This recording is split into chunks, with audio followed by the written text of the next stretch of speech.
Hi guys, I'm here today to show you how to make something that's become an essential part of our everyday lives, and that is the face mask. I have two variations of the face mask I make and sell on my Depop, but today I'll be showing you the rectangle version.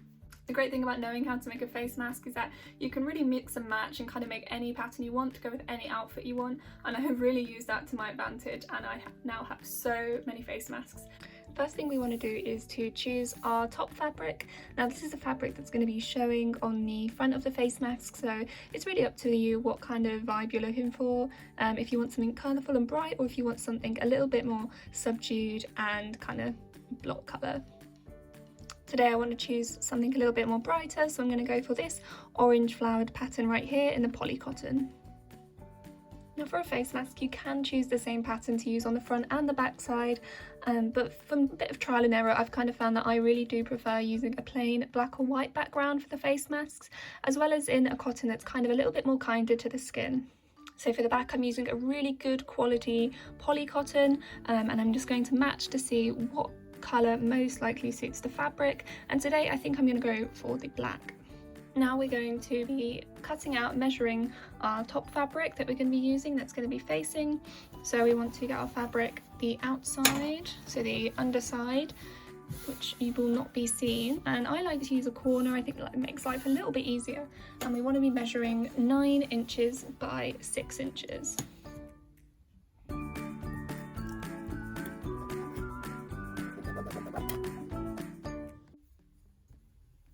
As it will not be showing at the actual face mask when it's finished, it is, well, I think it's completely fine to use a pen, if I'm honest. I think a lot of people might disagree with me, but I've never really had much luck with tailor's chalk, and you won't be able to see the pen lines on the final product, so I think this way just works fine for me personally.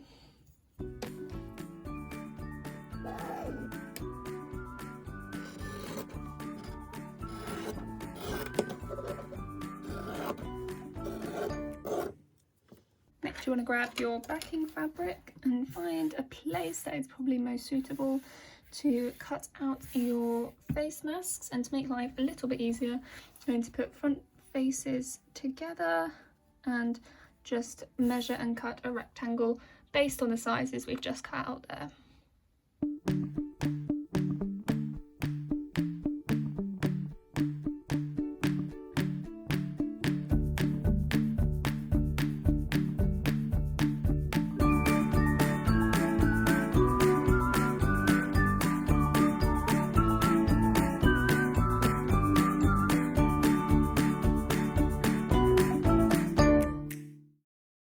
What we'll need, of course, we're going to need our fabric, which we've just cut out here as well, to actually secure the face mask around your face. I love these elastic toggles. I bought them off Amazon. I think they're about a pack of 100 for about £7 or £8, and they come in black and white, and the great thing about them is they've got this adjustable plastic that really makes it great. It makes the face masks a lot easier for a lot more people to wear.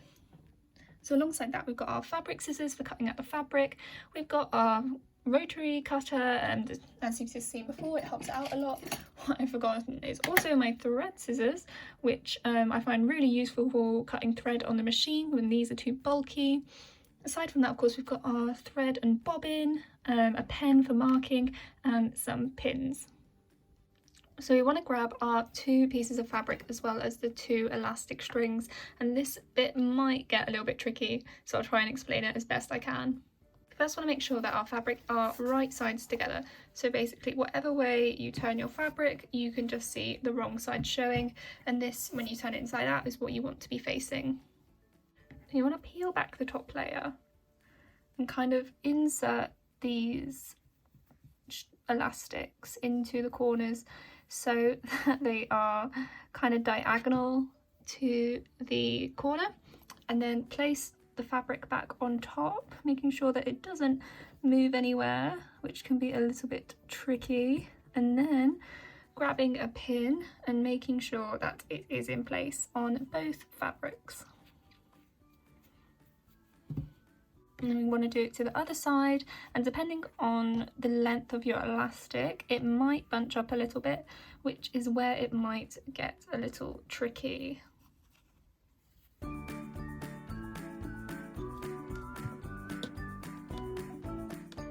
we go, and so that's on the inside. It should look like this. Next, we just want to repeat that exactly the same for the other side.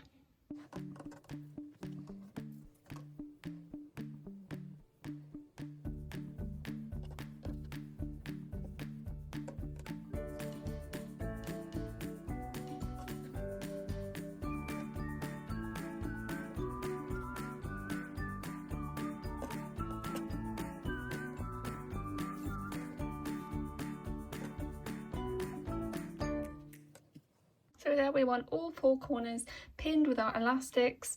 Obviously that wasn't too difficult, or I explained it properly, but yeah, if you peek on the inside you should be able to see them attached to the end. Before we get to the machine, I want to show you where we sew.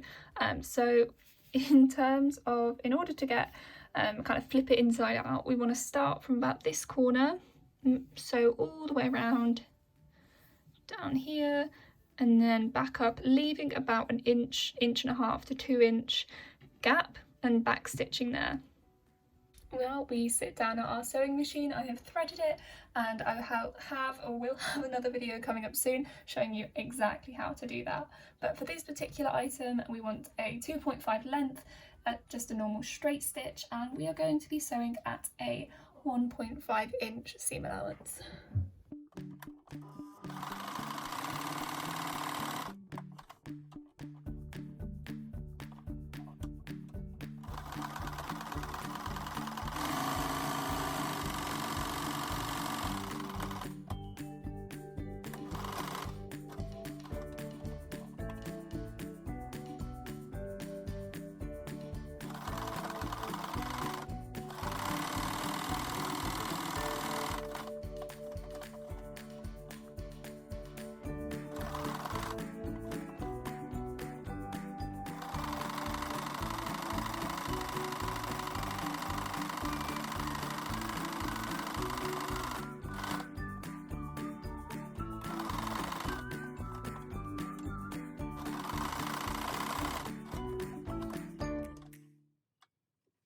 Now we have that all sewn up together, hopefully our elastics are nice and tight in the corners of our mask, and then you've noticed where we left that little hole, and we just want to pull that through the best we can without damaging the fabric.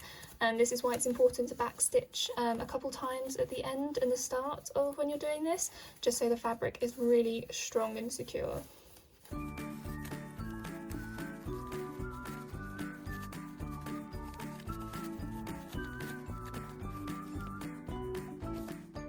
Coming over now here to the iron, and this really helps cleaning up the lines a lot.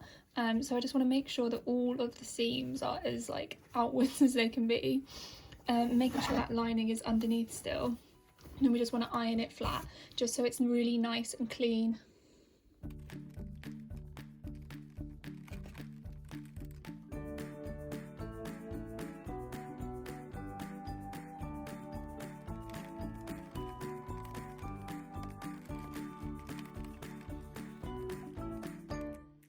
If you are using these little toggles with the plastic bits on the end, just really be careful, making sure you don't bump into those plastic bits because they will melt. And just pay attention where that opening was, where you turned it inside out, and then we just want to make a really simple stitch as close to the edge as we can without it being at risk of opening back up again, just to close up fully.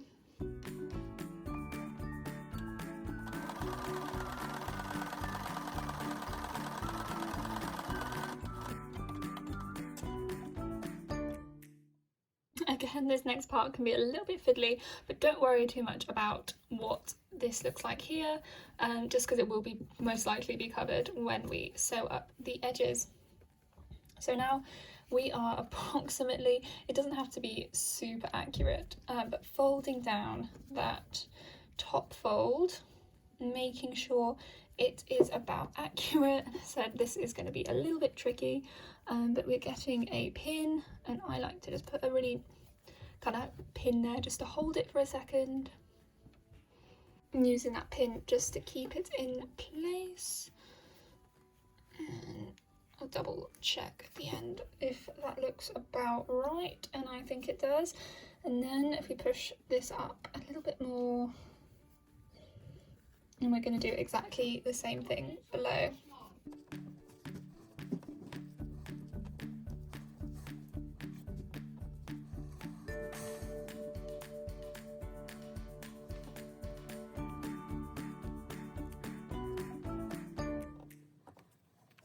Now it doesn't look very neat at the moment, but something that's going to make your life 10 times easier is if we go back to the iron and we iron this flat before sewing, making sure that we don't go over the plastic bits on the end of the pins.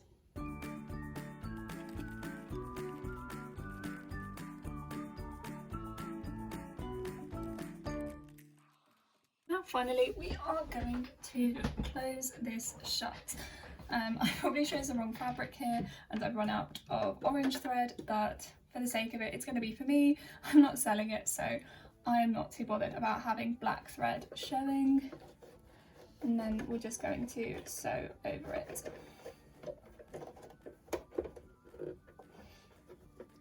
And kind of want to make sure we get as close to the edges as we can and adjusting if we need to.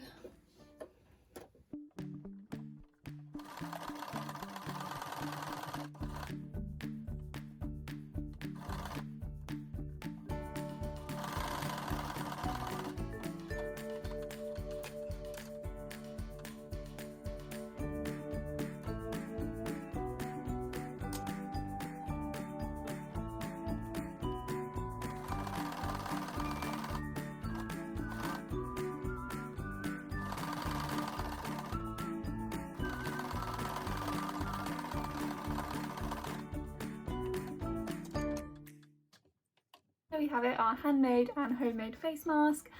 As you can see, mine covers my nose and my mouth, and I can adjust the ties if necessary. Really easy, just sliding them along. And yeah, I'm really happy with it. I really would recommend wearing a surgical grade face mask underneath if you do suffer from you're needing to shield and you do need that extra layer of protection, but there are 2 layers of fabric in this face mask, which is what is advised when wearing cloth face masks. And yeah, I hope you love it as much as I love mine, and I will see you in the next video.